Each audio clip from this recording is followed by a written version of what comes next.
Next जो topic है it is Mendel's laws, या हम बोल सकते हैं मेंडल्स लॉज ऑफ इनहेरिटेंस और प्रिंसिपल्स ऑफ इनहेरिटेंस। तो इसके हमारे पास मेंडल ने हमें 3 लॉज दिए थे, law of dominance, law of segregation and law of independent assortment. One by one हम इनको पढ़ेंगे अभी। तो सबसे पहले स्टार्ट करते हैं लॉ ऑफ डोमिनेंस के बारे में। जैसा कि इसके नाम में ही पता चल रहा है डोमिनेंस, तो यहाँ पर मैंने बताया आपको लॉ ऑफ डोमिनेंस। हमारे पास जीन्स होते हैं डोमिनेंट और रिसेसिव, ठीक है। तो यहीं से थोड़ा ध्यान से करना। Characters are controlled by discrete unit. Characters जो जीन्स होते हैं, जीन की आपने डेफिनेशन पढ़ी होगी, it control the expression of the character, और characters are controlled by the discrete unit और फैक्टर्स। क्योंकि मेंडल ने प्रॉपर टर्म नहीं दी थी जीन, उसने बताया था सिर्फ कि something is passing from one generation to next generation and these are some factors. तो उसने जीन को फैक्टर्स का नाम दिया था, जीन्स बोल दो या एलील्स जो थे, तो उन्होंने प्रॉपर टर्म नहीं दी थी जीन और एलील, उन्होंने फैक्टर वर्ड को यहाँ पर यूज़ किया था। तो आजकल इन्हीं फैक्टर्स को हम क्या बोलते हैं, एलील्स, ओके। तो जो डोमिनेंस हमें दिखाई देता है वो होमोजाइगस सिचुएशन में नहीं दिखाई देगा। किस सिचुएशन में दिखाई देगा डोमिनेंट कैरेक्टर? हाइब्रिड सिचुएशन में। हाइब्रिड या फिर आप क्या बोल सकते हो, हेट्रोजाइगस सिचुएशन के अंदर आपको ये पता चलेगा। कैसे? अगर वही मैं यहाँ पर कैरेक्टर लूँ कैपिटल टी स्मॉल टी, जो आप पीछे करते हुए आ रहे हैं, ये हाइब्रिड सिचुएशन है, हेट्रोजाइगस है, क्योंकि इसमें 2 अलग अलग एलील्स हैं। तो इसमें हेट्रोजाइगस कंडीशन में जो एलील अपने आप को एक्सप्रेस कर देता है, it means it is dominant, और जो एलील अपने आप को एक्सप्रेस नहीं कर पाता हाइब्रिड सिचुएशन में या हेट्रोजाइगस सिचुएशन में, it means that allele is recessive. तो यहाँ से आप इसकी डेफिनेशन कर सकते हैं लॉ ऑफ डोमिनेंस की। पहले तो आप ये बताएं कि जो कैरेक्टर्स होते हैं वो कुछ फैक्टर्स होते हैं जो उनको कंट्रोल करते हैं, जो आजकल हम उनको एलील्स का नाम बोलते हैं। एलील्स पेयर में होते हैं, जैसे मैंने ये बताया कैपिटल टी स्मॉल टी, आप इसको खाली एक से नहीं रिप्रेजेंट कर सकते कि खाली टी होगा कैपिटल टी या खाली स्मॉल टी होगा, आप उसको इस तरह से पेयर में लिखेंगे। तो ये सिचुएशन होमोजाइगस में नहीं पता चलेगी, क्योंकि होमोजाइगस में अगर आप स्मॉल टी लिखते हैं तो ये तो कोई डोमिनेंसी नहीं हुई, ये तो अपना किसको रिप्रेजेंट कर रहे हैं, ड्वार्फ सिचुएशन को। अगर आप कैपिटल टी लिखते हैं तो ये होमोजाइगस डोमिनेंट टॉल को रिप्रेजेंट कर रहा है, लेकिन ये टॉल अलग से, ये ड्वार्फ है। तो दोनों ही देखा जाए अलग अलग से देखें तो अपने आप में दोनों ही अलग करेक्टर हैं, लेकिन इन दोनों करेक्टर में से कौन सा करेक्टर डोमिनेंट है वो हमें पता चलता है जब हमारे पास हेट्रोजाइगस सिचुएशन होती है। उनमें सिर्फ एक ही एलील होगा जो अपने आप को रिप्रेजेंट करता है। तो जो अपने आप को एक्सप्रेस कर पाएगा, जो अपने आप को रिप्रेजेंट कर पाएगा, वो होगा आपका डोमिनेंट, एंड जो अपना एक्सप्रेस नहीं कर पाता in the presence of dominant allele, वो होगा आपका रिसेसिव। तो ये है हमारे पास लॉ ऑफ डोमिनेंस। ऐसा हमने मेंडल के F1 जनरेशन के अंदर ये रिजल्ट देखा था। मेंडल की जो क्रॉसिंग हमने की थी F1 जनरेशन में, जब हम सारे कैपिटल टी और स्मॉल टी की क्रॉसिंग कराते हैं तो हमें सारे plant capital T small T मिलते हैं, यानी कि हमें सारे प्लांट कैसे मिले थे, टॉल प्लांट मिले थे। तो टॉल प्लांट यहाँ पर बता रहा है डोमिनेंसी का, डोमिनेंस के बारे में, ठीक है। तो जब मेंडल ने सेकेंड जनरेशन की F2 जनरेशन जब प्रोड्यूस हुई तो उसमें हमें टॉल भी मिले और ड्वार्फ भी मिले। तो हमने कैसे पता चला, हमने कैसे पता लगाया, क्योंकि उसके अंदर जो हाइब्रिड सिचुएशन है, हाइब्रिड सिचुएशन भी सिर्फ और सिर्फ टॉल फैक्टर को बता रहा था। तो यहाँ से हमारा यहाँ पर कंप्लीट हो गया लॉ ऑफ। सेकेंड लॉ है हमारे पास law of segregation. Law of segregation में मैं आपको यहीं मोनोहाइब्रिड क्रॉस मेंडल की बताऊंगी। मोनोहाइब्रिड क्रॉस में हमने यहाँ पर जीनोटाइप लिखने के बाद इस तरह से गैमीट्स बनाए थे। गैमीट्स बनाने के दौरान हमने क्या किया था, इन एलील्स को सेपरेट कर दिया था। तो यहीं से हमारा ये सेकेंड लॉ की डेफिनेशन बन जाएगी। सेग्रीगेशन से आप समझ लेना सेपरेशन। तो क्या है यहाँ पर, separation of alleles at the time of gamete formation. जब गैमीट्स बने, गैमीट्स फॉर्मेशन के दौरान जो एलील्स थे जीन के, वो क्या हो गए, सेपरेट हो गए। तो इसीलिए इसको हम क्या कहते हैं, प्योरिटी ऑफ गैमीट्स। इस लॉ को प्योरिटी ऑफ गैमीट्स भी बोला जाता है। तो ये एक्सेप्टेबल लॉ था जो सभी साइंटिस्ट ने बाद में एक्सेप्ट किया, बट जो लॉ ऑफ डोमिनेंस था it is not accepted, because law of dominance जो अप्लाई हो रहा था उस मेंडल के पी प्लांट के अंदर ही अप्लाई हो रहा था। आगे हम लिमिटेशन में हम वन बाय वन मेंडल की लिमिटेशन जब पढ़ेंगे तो उनको एक्सप्लेन करेंगे। थर्ड लॉ जो हमारे पास है it is law of independent assortment. पहले जो दो लॉज थे वो मोनोहाइब्रिड क्रॉस पर एप्लीकेबल है। जो थर्ड लॉ है this law applicable only on dihybrid cross. Dihybrid cross जैसा कि नाम से ही पता चल रहा है, डाई मतलब two, study of inheritance of two genes, या आप बोल सकते हैं इनहेरिटेंस ऑफ टू कैरेक्टर्स। जैसे मोनोहाइब्रिड क्रॉस में हमने सिर्फ एक ही कैरेक्टर लिया था, चाहे वो हाइट लें, हम कलर लें, पोजीशंस ऑफ फ्लावर लें, कुछ भी हो सकता है वो। लेकिन डाई हाइब्रिड में हम एक साथ दो करेक्टर्स को लेकर के चलेंगे। कोई भी जो 7 करेक्टर्स हैं मेंडल ने बताए थे उनमें से कोई भी 2 करेक्टर आप ले सकते हैं। जैसे डाई हाइब्रिड क्रॉस में अगर आपको एग्जांपल दिया जाए सीड शेप और सीड कलर का, सीड शेप राउंड होती है, wrinkled round dominant and wrinkled recessive, और दूसरा करेक्टर इसके साथ जो हम लेंगे that is the seed colour. जैसे येलो सीड कलर जो होता है वो डोमिनेंट होता है, ग्रीन जो होता है वो रिसेसिव होता है। तो राउंड येलो दोनों डोमिनेंट है, रिंकल्ड ग्रीन दोनों रिसेसिव है। तो राउंड येलो रिंकल्ड ग्रीन के साथ हम जब क्रॉस कराते हैं और इसको हम बोलते हैं डाई हाइब्रिड क्रॉस। कोई भी 2 करेक्टर आप ले सकते हैं। अब दूसरा पॉइंट इसमें है इनहेरिटेंस। जैसे यहाँ पे बताया इनहेरिटेंस ऑफ टू जीन्स। जो ये इनहेरिटेंस होता है, जीन्स या एलील्स भी आप बोल सकते हो, जो एक कैरेक्टर के एलील्स होते हैं वो इंडिपेंडेंटली इनहेरिट किए जाते हैं, जैसा कि इसके नाम से ही है इंडिपेंडेंट असॉर्टमेंट। जो एलील्स होते हैं एक कैरेक्टर के, दे आर इंडिपेंडेंटली असॉर्टेड, ठीक है। Inheritance of one pair of alleles does not interfere in the inheritance of other pair of alleles. वो अपना इंडिपेंडेंटली रहेगा फर्स्ट कैरेक्टर, और जो दूसरा है वो अलग रहेगा। तो दोनों किसी के साथ इंटरफेरेंस नहीं करेंगे। कैसे इसको भी हम जब क्रॉसिंग करेंगे तो इसको अप्लाई करेंगे कि कैसे वो करते हैं। तो ये 2 पॉइंट आप लिखिए। अभी मैं इसकी स्टेटमेंट अच्छे से फिर लिखवा रही हूँ आपको दोबारा से। हाँ जी, लॉ ऑफ इंडिपेंडेंट असॉर्टमेंट में क्या है, जैसा कि नाम से ही आपको समझ में आ रहा है, इंडिपेंडेंट असॉर्ट। जो हमने 2 करेक्टर्स लिए हैं, जैसे मैंने यहाँ पर seed shape and seed colour के बारे में बताया है, तो सीड शेप और सीड कलर की जो एलील्स हैं जब गैमीट फॉर्मेशन होगी तो वो एक दूसरे से इंडिपेंडेंटली सेपरेट हो जाएंगे। Alleles of different characters separate independently of each other at the time of gamete formation. जैसा कि आपने सेकंड लॉ में भी पढ़ा था, लॉ ऑफ सेग्रीगेशन, की separation of alleles at the time of gamete formation. तो ये एलील्स डिफरेंट कैरेक्टर्स के हैं तो सेपरेट हो जाएंगे गैमीट फॉर्मेशन के दौरान। देन इसके बाद ये जब फर्टिलाइजेशन के दौरान रीअरेंज हो जाएंगे रैंडमली, और जब इनकी फर्स्ट जनरेशन आएगी ऑफस्प्रिंग, फर्टिलाइजेशन के दौरान जो ऑफस्प्रिंग्स बनेंगे उनके अंदर ये रैंडमली रीअरेंज हो जाते हैं। देन इसके बाद रीअरेंज होने के बाद ये ऑफस्प्रिंग्स जो कैरेक्टर्स शो करेंगे वो पेरेंटल भी शो कर सकते हैं एंड नॉन पेरेंटल, मतलब दोनों ही तरह के शो करेंगे, पेरेंटल भी एंड नॉन पेरेंटल भी। नॉन पेरेंटल का मतलब न्यू कॉम्बिनेशन, पेरेंट्स से अलग कैरेक्टर्स भी उनकी जनरेशन में दिखाई देंगे। तो क्यों दिखाई देंगे ये, तो इसके बारे में एक बारी कुछ फैक्टर्स हैं यहाँ पर। ये लॉ कब एप्लीकेबल होगा, ये लॉ तभी एप्लीकेबल होगा only on those genes which are located either distantly on the same chromosome और डिफरेंट क्रोमोसोम। मतलब क्या है, या तो ये दोनों जीन्स, दोनों कैरेक्टर के जो 2 जीन्स हैं, या तो वो एक ही क्रोमोसोम पे प्रेजेंट हो पर एक दूसरे से काफ़ी दूर दूर, जैसे एक ऊपर है और एक नीचे है तो इनके बीच में काफ़ी डिस्टेंस है। या तो ये इस तरह से अरेंज हो, या फिर एक जीन एक क्रोमोसोम पे है और दूसरा जीन दूसरे क्रोमोसोम पे है। तो दोनों कैरेक्टर की जो जीन्स है वो अलग अलग है, अलग अलग क्रोमोसोम पे है। तो इस तरह से ये कंडीशन मेंडल ने बताई थी कि अगर ये कंडीशन है तभी ये लॉ अप्लाई होगा, यानी कि जीन्स के बीच में डिस्टेंस के ऊपर ये डिपेंड करता है। तो यानी कि ये जीन्स क्या है, नॉन लिंक्ड। नॉन लिंक्ड का मतलब होता है जिनके बीच में डिस्टेंस ज़्यादा होते हैं, तो वो तभी वो इंडिपेंडेंटली एक दूसरे के साथ इंडिपेंडेंटली सेपरेट हो जाते हैं। अगर ये बिल्कुल पास पास होते तो चांसेस होते एक साथ ही नेक्स्ट जनरेशन के अंदर पास ऑन हो जाते। तो ये एक्सेप्शन है इस लॉ का, जो लिमिटेशन में आगे हम पढ़ेंगे। लिमिटेशन तो नहीं, हम ये कह सकते हैं कि इन्होंने नॉन लिंकेज तो बता दिया था, लिंकेज के बारे में नहीं बताया था। तो जब लिंकेज हम करेंगे तब इस टॉपिक को हम दोबारा से पढ़ेंगे। ओके। तो एग्जाम्पल के साथ डाई हाइब्रिड क्रॉस को समझेंगे।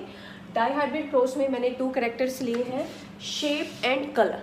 ठीक है, जैसे हमने मोनो हाइब्रिड क्रॉस में लिए थे पेरेंट्स में पहले हमने फिनोटाइप में मैंने यहाँ लिया एक dominant character, 2 dominant character, round जो शेप है, येलो जो सीड कलर है।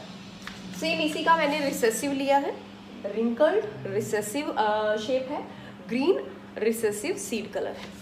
ओके, तो मैंने इन 2 डोमिनेंट कैरेक्टर की इन 2 रिसेसिव कैरेक्टर्स के साथ जब क्रॉसिंग कराई तो देखिए एक बार इसके जीनोटाइप्स क्या बनेंगे। पहले राउंड के लिए मैंने, क्योंकि राउंड येलो डोमिनेंट है, डोमिनेंट के लिए हम कैपिटल लेटर का यूज़ करते हैं, तो राउंड के लिए मैंने कैपिटल R और येलो के लिए मैंने कैपिटल Y।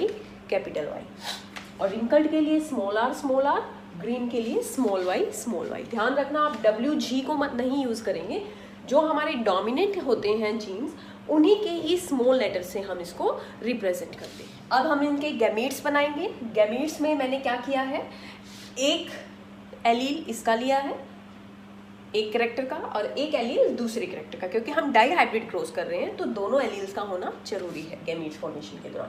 तो इसके भी 2 गैमीट्स बन गए, इसके भी 2 गैमीट्स बन गए। अब हमें क्या करना है, इनकी क्रॉसिंग करानी है। तो F1 जनरेशन क्या आएगी हमारी, अगर हम इनकी क्रॉसिंग कराएं सबकी, जब आप करवा के देखेंगे तो जब हम कैपिटल RY की स्मॉल RY के साथ कराते हैं तो जो आपको रिजल्ट मिलेगा that is capital R small r capital Y small y। ठीक है, स्मॉल y। ओके, तो ये आपको रिजल्ट मिलेगा कैपिटल RY की स्मॉल RY के साथ जब हम क्रॉसिंग कराएंगे तो कैपिटल R, क्योंकि पहले हम एक कैरेक्टर के जीन्स एलील्स को इकट्ठा लिखेंगे, क्योंकि ये दोनों किसको रिप्रेजेंट कर रहे हैं, शेप को, और ये दोनों किसको रिप्रेजेंट कर रहे हैं, कलर को। आप इसको ऐसे ना लिखें, capital R capital Y small r small y। क्यों, क्योंकि इसमें क्या है, एक बार कैरेक्टर तो शेप बता रहे हैं, एक बार ही कलर। हमें इसको इस तरह से लिखना है कि ये पूरा पहले एक कैरेक्टर को बताए कि ये राउंड है या रिंकल्ड है, या फिर ऐसे लिखें मतलब फिर ही इसके बाद दूसरा कैरेक्टर लिखें कि ये येलो है या ग्रीन है। इस तरह से ना लिखें, क्योंकि इसमें फिर वही है कैपिटल R फिर Y, पहले एक एलील फिर दूसरे कैरेक्टर का एलील फिर से पहले एक कैरेक्टर का एलील, इस तरह से तो थोड़ी गड़बड़ हो जाएगी। तो आप इस तरह से इसको, वैसे आप जब और क्रॉस करके देखेंगे तो ये सारे के सारे जो आपको प्रोजेनीज मिलेंगे ये सारे आपको capital R small r capital Y small y मिलेंगे। मैंने यहाँ पर सिर्फ 2 ही शो किए हैं, आप चाहे तो इसको 4 शो करते या चाहे तो इस तरह से दोनों तरफ से एरो लगा करके एक ही प्रोजेनी में भी शो कर सकते हैं, क्योंकि जो F1 जनरेशन आती है वो F1 जनरेशन सारी सेम आती है। कैसी मिली है हमें F1 जनरेशन, राउंड येलो। कैसे मैंने राउंड येलो बताया इसको, क्योंकि इसमें capital R capital Y dominant है, और जो कैपिटल R और जो कैपिटल होते हैं they will show the character. जैसे राउंड येलो, ये जो स्मॉल है ये रिसेसिव है, ये रिसेसिव अपने आप को शो नहीं कर पाएंगे। क्यों, क्योंकि यहाँ पर पहले से ही डोमिनेंट जीन प्रेजेंट है। तो हमारे यहाँ पर जो कैरेक्टर आएगा F1 जनरेशन में, all the progenies are of dominant character, that is जो हमने लिया था राउंड एंड येलो। इसके बाद जब हम F2 जनरेशन करेंगे तो F2 जनरेशन में हम क्या करते हैं, जो F1 जनरेशन आई है उसकी सेल्फ ब्रीडिंग कर देते हैं। सेल्फ ब्रीडिंग का मतलब क्या है, सेल्फ पोलिनेशन, यानी कि एक प्लांट का स्टिग्मा यूज़ होगा और दूसरे प्लांट का एंथर यूज़ होएगा। तो यहाँ पर जो हमने ये 2 प्लांट लिए हैं, इन 2 प्लांट की फिर हम आगे आपस में क्रॉसिंग कराएंगे। तो क्रॉसिंग इसके बाद इस F1 जनरेशन की जब पॉलिनेशन होती है, सेल्फ पॉलिनेशन, तो इन 2 प्लांट के फिर से हम गैमीट्स बनाएंगे। गैमीट्स कैसे बनेंगे, अब ये कैपिटल R, ठीक है, yellow capital R capital Y, फिर बनेगा कैपिटल R स्मॉल y, ठीक है, फिर से small r capital Y small r small y। ये 4 तरह के गैमीट्स हमें इसमें बनेंगे। 4 गैमीट्स का मतलब यहाँ पर है इंडिपेंडेंटली, जैसे ये फैक्टर है ये इंडिपेंडेंटली इन 2 दूसरे कैरेक्टर के एलील्स के साथ एसोर्ट हो सकता है, जैसे capital R capital Y capital R small y। इसी तरह से ये R small r capital Y के साथ भी कंबाइन हो सकता है और स्मॉल r स्मॉल y के साथ भी कंबाइन हो सकता है। तो ये 4 गैमेट्स जो हमें मिले हैं ये हमें मिल गए एक प्लांट के, ठीक है। अब दूसरे इसके बनाएंगे जब हम, इसके भी क्योंकि दोनों सेम है तो सेम ही गैमीट्स अब इसके बनेंगे, capital R capital Y, capital R small Y, small Y capital Y, small R capital Y and small R small Y. ठीक है, तो ये 4 गैमीट्स पहले प्लांट के और दूसरे प्लांट के फिर से वही सेम 4 गैमीट्स। अगर आपको गैमीट्स बनाने में थोड़ी मुश्किल हो तो मैं एक आपको ट्रिक बता देती हूँ। जैसे इन चारों चीज़ों को आप इस तरह से लिख लें, थोड़ा सेपरेट। ठीक है, सेपरेट लिख लिया, 2 इधर हो गए 2 इधर हो गए, इनके बीच में आप क्रॉस कर लें। तो इसकी पहले इसके साथ क्रॉस करा दें, इसकी इसके साथ करा दें। ठीक है, देन इसके बाद जैसे हम मोनो हाइब्रिड क्रॉस करते थे सेम उसी तरीके से। ठीक है, ये एक ट्रिक मैं आपको बता रही हूँ जो आपको गैमीट फॉर्मेशन में बनाते टाइम आसानी होगी आपको। तो इस तरह से गैमीट्स हमने बना लिए हैं। गैमीट बनाने के बाद अब हम क्या करेंगे, गैमीट्स की क्रॉसिंग करा देंगे। अब फर्टिलाइजेशन होगी। फर्टिलाइजेशन के लिए आपको 10th क्लास में याद होगा हमने इतना बड़ा पुनेट स्क्वायर बनाया हुआ है, वो फिर से हम इसमें बनाएंगे। ये F2 जनरेशन निकालने के लिए मैंने पुनेट स्क्वायर यहाँ पर ड्रॉ किया है। ये स्क्वायर आप इस तरह से बना लें जिसमें 16 बॉक्सेस आपको नज़र आएंगे। और जो गैमीट्स हमने बनाए थे 2 प्लांट्स के, ये गैमीट्स आप देखिए यहाँ पर वही गैमीट्स हैं जो मैंने यहाँ पर हर बॉक्स के ऊपर यहाँ लिख दिया है, और दूसरे प्लांट के गैमीट्स मैंने यहाँ लिख दिए। और यहाँ पर आप सिंबल बनाना ना भूलें, this is for the male gametes and this is for the female gamete. This symbol for the male and this is for the female. अब हम इनकी F2 जनरेशन निकाल रहे हैं। F2 जनरेशन में हमें क्या करना है, सबसे पहले ये वाला RY इसके साथ क्रॉस करेगा, और जो क्रॉसिंग होगी जो रिजल्ट आएगा उसको हम इस बॉक्स के अंदर लिखेंगे। जैसे कैपिटल आर, पहले आप एक ही कैरेक्टर को लिखें, ध्यान रहेगा आपको। जब मैंने इसकी क्रॉसिंग इसके साथ कराई तो क्या मिला मेरे को, कैपिटल आर कैपिटल वाई। ध्यान रखें, पहले एक ही कैरेक्टर को हम लिखेंगे, कैपिटल आर जो कि शेप को बता रहा है, और कलर को बताने वाले कैरेक्टर को हम बाद में लिखेंगे। ठीक है, अब सेम अभी हम नीचे वालों पे नहीं जाएंगे, पहले हम एक ही को फ्री कर देंगे। सब इसकी हम पहले इन चारों के साथ क्रॉसिंग करा देंगे। आप भी साथ के साथ प्रैक्टिस करें इसकी। इस तरह से मैंने इसकी सभी के साथ क्रॉसिंग करा दी। तो जो रिजल्ट आया आप देख पा रहे हैं, ये result capital R capital Y small Y. Same इसी तरीके से capital R capital Y small Y. इसी तरीके से capital R capital Y small Y. इस तरह से आप इसकी इनके चारों के साथ करा लें, इसकी फिर से उन चारों के साथ, और फिर इस लास्ट गैमीट की हम फिर से इन चारों के साथ कराएंगे। रिजल्ट आएगा वो इन बॉक्सेस में हम लिखेंगे। तो 1 बाय 1 हम शुरू करते हैं। इस तरह से आप क्रॉस कर लें। मैंने सारी क्रॉस कर दी है 1 बाय 1। पहले मैंने इस गैमीट की इन चारों गैमीट्स के साथ की, इस गैमीट की फिर इन चारों के साथ की, जैसे आपको मैंने अभी पहले बताया भी है। जैसे कैपिटल आर है, इसकी कैपिटल आर वाई के साथ की, तो capital R capital Y small Y. Same इसी तरीके से कैपिटल आर स्मॉल वाई। इस तरह से आप ये एक पुनेट स्क्वायर तैयार कर लें, जिसमें आपको ये बहुत सारे प्रोजेनीज मिल जाएंगे। 16 प्रोजेनीज हमें मिले हैं। अब हम इनका जीनोटाइप एंड फिनोटाइप रेशो निकालेंगे। उसमें फिर आपको मैं बताऊंगी इंडिपेंडेंट असॉर्टमेंट के बारे में। हाइब्रिड क्रॉस पूरी मैंने कर दी है, तो अब हम इसके जीनोटाइप रेशो निकालेंगे, जैसे हमने मोनो हाइब्रिड में निकाले थे। Genotype and phenotype. जीनोटाइप में हमें इन 16 ये हमें जो रिज़ल्ट मिले हैं, इन 16 रिज़ल्ट में कितने तरह के हमें जीन्स मिले हैं, तो वो हम यहाँ पर लिखने वाले हैं। तो सबसे पहले आप देखें कैपिटल आर कैपिटल वाई ये हमें मिला है। क्या हमें और ऐसा कोई मिला है? एक हमें ये मिल गया, तो मैं यहाँ लिख रही हूँ कैपिटल आर कैपिटल वाई। ठीक है, रेशो है तो मैं रेशो का साइन लगा रही हूँ। इसके बाद सेकंड जीनोटाइप है हमारे पास ये capital R capital Y small Y. दोनों अलग अलग है, और भी हमें अलग इसमें मिलेंगे। तो ये वाला देखें आप, फिर से रेशो का साइन, आप इसको एक ऐसे लंबे में लिखना, यहाँ जगह थोड़ी कम है। फिर इसके बाद capital R small R capital Y.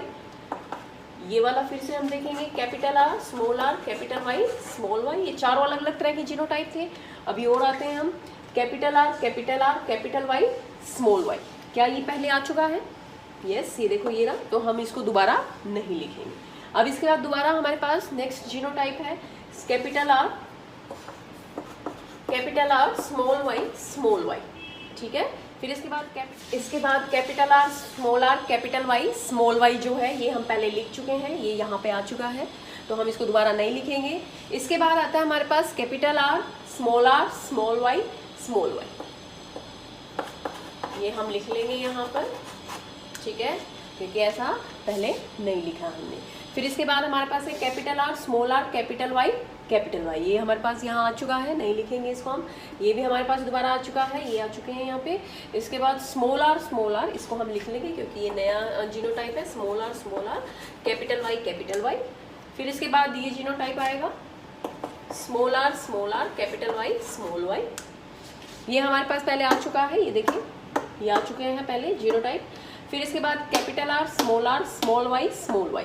ये देखिए आप कहीं आया है तो आ चुका है यहाँ पर, तो इसको भी हम नहीं लिखेंगे। इसके बाद small R, capital Y, small Y, ये भी आ चुका है यहाँ पर, इसको नहीं लिखेंगे हम। फिर लास्ट में हमारे पास है small R, small Y, small Y.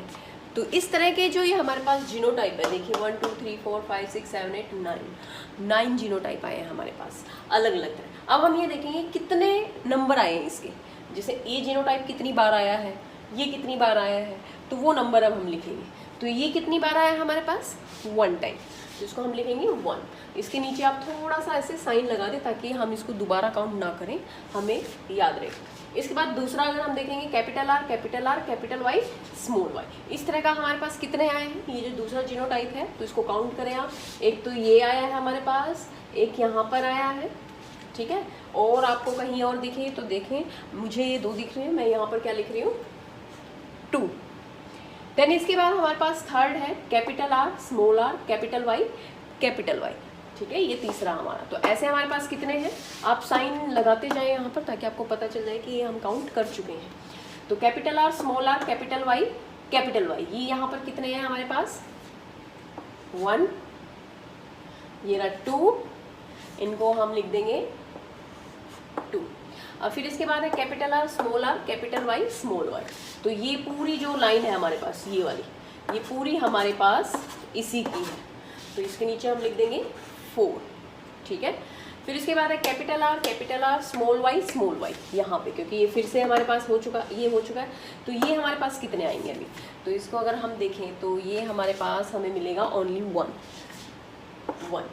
ठीक है, इसको भी टिक कर दें। ये हमारा हो चुका है, ये हमने टिक कर दिया। फिर इसके बाद ये हमारे पास कैपिटल आर, स्मॉल वाई, ठीक है। तो इसको हम देखें कितने हैं हमारे पास, 1, एक ही है, नहीं एक ही रहा, 2, तो यहाँ हम लगा देते हैं टिक। तो ये हमारे पास हो गए 2। इसके बाद ये हो गया, ये रह गया हमारे पास। ऐसे ऐसे कितने हैं हमारे पास, ओनली 1 लिख दें। इसके बाद ये कितने हैं, ये हो गए हमारे पास, they are 2 in number. Then इसके बाद ये हमारे पास 1, ठीक है। तो हमारे सारे जीनोटाइप लिख लिए हमने यहाँ पर, और सारे जीनोटाइप के नंबर्स भी हमने यहाँ पर लिखे। अब आपको इनको काउंट करना है, क्या ये 16 है, कोई रह तो नहीं गया इसमें से, तो काउंट कर लें आप। 2 और 1 3, 5 9 6 10 12 13 14 15 16।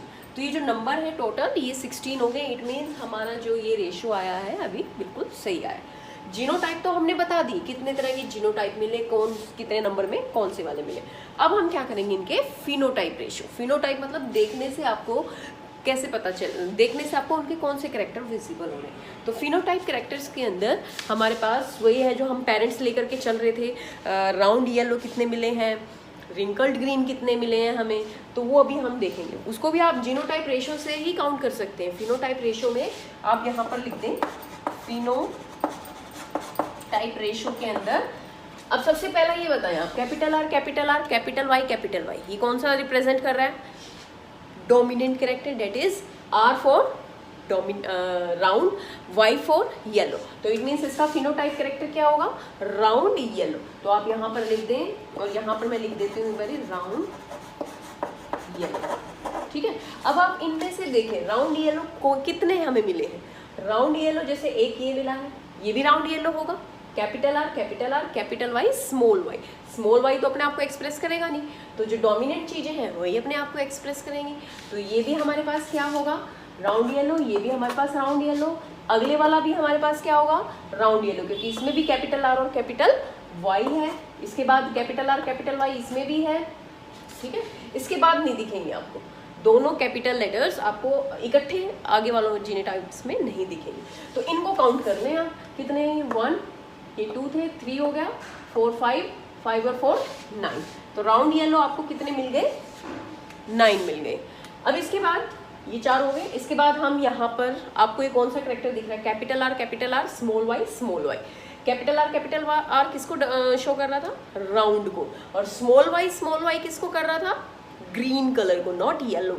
येलो के लिए हमने कैपिटल लेटर यूज किया हुआ है, लेकिन यहाँ पर क्या है, स्मॉल लेटर है। तो ये कौन सा करेक्टर हो गया, तो ये हो गया हमारे पास राउंड ग्रीन। कितने हमें मिले, 2 और 1 1 3। ये भी राउंड है, कैपिटल आर राउंड के लिए है, स्मॉल वाई ग्रीन के लिए, तो राउंड ग्रीन हो गया। कितने हो गए, 2 और 1 3। अब नेक्स्ट जो हमारे पास है small R, it will represent the wrinkled shape, okay. और कैपिटल वाई येलो कलर, तो हम इसमें कौन सा करेक्टर बताएंगे, रिंकल्ड येलो। तो इसको भी मैं यहाँ लिख लेती हूँ, रिंकल्ड येलो, ये हमने लिख लिया यहाँ पर रिंकल्ड येलो कितने मिले हमें, 1, और ये भी रिंकल्ड है, small R capital Y small Y, capital Y आ गया ना इसमें, तो ये येलो है। तो रिंकल्ड येलो कितने हो गए, 3, 2 ये और 1 ये, 3 हो गए हमारे पास। अब लास्ट हमारे पास बचा है स्मॉल आर स्मॉल वाई। तो स्मॉल आर किसको रिप्रेजेंट कर रहा है, रिंकल्ड को, और स्मॉल वाई किसको रिप्रेजेंट कर रहा है, ग्रीन को, ठीक है। तो कितने हैं हमारे पास, 1। तो इस तरह से आप इसको काउंट भी कर लें एक बारी, 9 + 3 12 + 3 6, 9 + 3 12 और 3 15 और 1 16, ठीक है। तो ये 16 हो गए हमारे पास।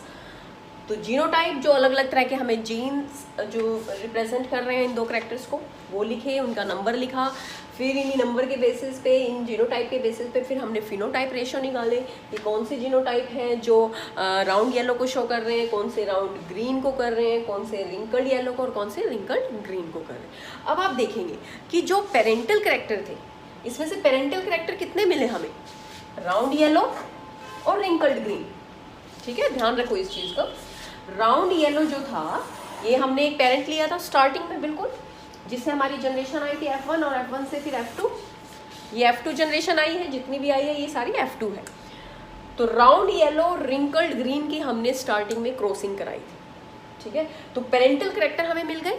पेरेंटल कैरेक्टर कौन से कितने मिले हमें, 9 ये है और 1 ये है। पेरेंटल कैरेक्टर हमें मिले 10। उसमें से फिर क्या हमने राउंड ग्रीन पेरेंट लिया था पीछे कभी कहीं, या रिंकल्ड येलो नहीं लिया। इट मीन्स ये क्या करेक्टर है, ये नॉन पेरेंटल करेक्टर है, यानी कि न्यू कॉम्बिनेशन ऑफ करेक्टर्स हैं, और हम कह सकते हैं रिकॉम्बिनेंट है। क्यों मिले ये हमें ये न्यू कॉम्बिनेशन, बिकॉज जो जीन्स थे वो मतलब काफ़ी डिस्टेंस पे थे और दूसरे क्रोमोसोम पे भी प्रेजेंट हो सकते हैं वो। तो मैंने आपको पहले ही बताया था कि जो ये लॉ ऑफ इंडिपेंडेंट असॉर्टमेंट है, इसके अंदर जो रिजल्ट आएगा वो पेरेंटल भी होगा और नॉन पेरेंटल भी होगा। तो ये हमारे यहाँ पर हो गई डाई हाइब्रिड क्रॉस।